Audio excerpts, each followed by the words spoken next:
Okay, today guys, we're driving over to a place in Norco where the guy had purchased some property and the building wasn't built in the proper spot, possibly didn't have a permit, and so now the building department, in order to get everything signed off, is requiring him to move the building.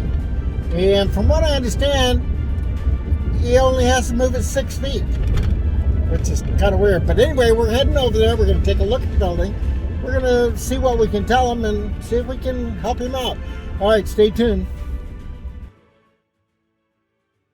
Okay, guys, we're here. Okay, so here's the building. And what's happened is he purchased the building with the property, but as if it wasn't here because it had not been permitted.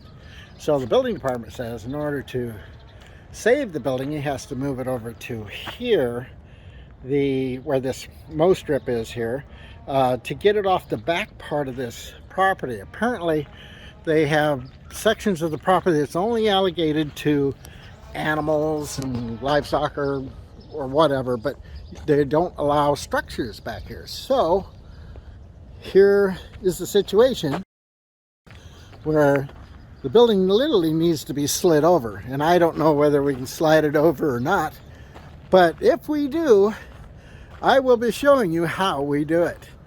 All right, guys, thank you for watching. Remember to like, share, and subscribe, and we'll see you on the next one.